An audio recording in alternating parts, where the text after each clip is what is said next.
The hollow mansion. The rain had been falling for hours, turning the narrow mountain road into a slick, black ribbon that swallowed car headlights whole. Emily pressed her face against the window, watching the dark forest blur past. Her best friend, Jake, sat behind the wheel, humming faintly to keep his nerves down. They were supposed to be on their way to a graduation road trip, a quick detour through the countryside before joining the rest of their friends in the city. But the GPS had rerouted them through a forgotten stretch of road. And now, somewhere deep in the wilderness, the signal had died. "Are you sure this is even the right way?" Emily asked, tightening her jacket around her shoulders. Jake gave a weak grin. "Unless you've got a paper map hidden in your bag, this is all we've got." Emily tried to laugh, but it came out hollow. The woods outside looked endless, pressing against the car windows like dark walls. It was the kind of place where daylight probably never reached the ground. The car suddenly jolted. A loud bang echoed underneath. Jake cursed and steered the car to the side of the road. The headlights illuminated a curtain of rain and endless trees. He killed the engine and stepped out into the storm. Minutes later, he returned, dripping wet. Flat tire. Spares gone. Must have fallen out weeks ago. Emily's chest tightened. "So, what now?" Jake gestured into the woods. "I saw a light, just past the trees. Looked like a house. If anyone's home, maybe we can call for help." Emily hesitated. Every instinct screamed to stay inside the car, but the thought of sitting alone on that deserted road while Jake went wandering was worse. She grabbed her bag and followed him into the forest. The path was barely visible, mud sucking at their shoes. Branches clawed at their clothes. The rain thinned, but the woods carried a silence that made Emily's skin crawl. Then, almost suddenly, the trees parted, revealing a massive silhouette. It was a house. No, more than a house. A mansion. Its black spires stabbed at the sky. Windows lined with iron frames glowed faintly with candlelight. The whole structure looked like it had been carved out of shadow itself, rising from the earth like some forgotten cathedral. Emily stopped dead. "Jake, are you sure?" He cut her off. "Come on. Whoever lives here might have a phone." They approached the towering front doors. Jake knocked. The sound echoed too loudly, as if the mansion itself were hollow inside. For a long moment, nothing happened. Then the doors groaned open by themselves.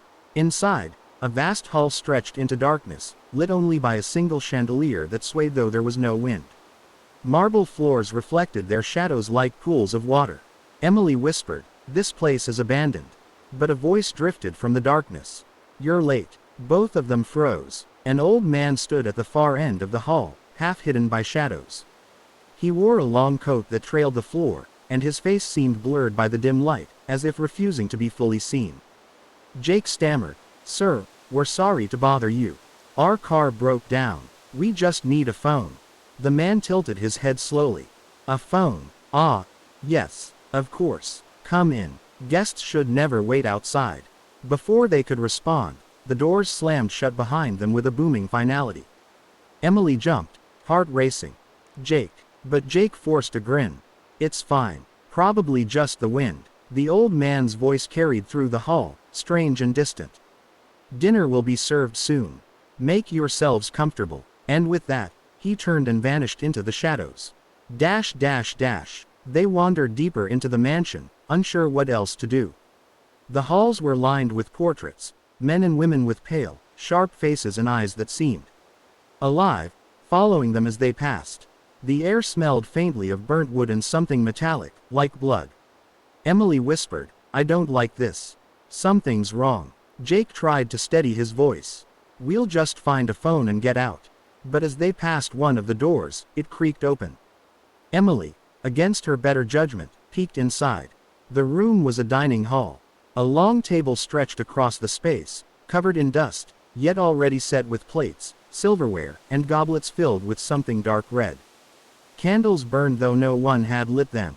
At the head of the table was a high-backed chair, draped in shadows. And then, something moved. Emily's eyes darted to the corner. A figure crouched there, pale and thin, bones pressing against its skin like it had been starved for years. Its face was half hidden, but its mouth stretched into a grin too wide, teeth long and jagged. Emily stumbled back, clutching Jake's arm. But when Jake looked, The corner was empty. "You're imagining things," he whispered. "No," Emily hissed, voice shaking. "I saw it." The chandelier above them flickered. The candles bent as though exhaling. And suddenly, the dining chair at the head of the table scraped backward. Slowly, as if something unseen had taken its place. Jake grabbed Emily's hand. "We're leaving. Now." They turned, running for the door. But the hallway was different. Where there had once been portraits and doors, now there was only a long, endless corridor stretching into blackness. No windows, no exits, just the echo of their footsteps, growing louder as though something else was running alongside them. Emily screamed. The last thing she heard before darkness swallowed them was the old man's voice, whispering from everywhere at once. "You're right on time."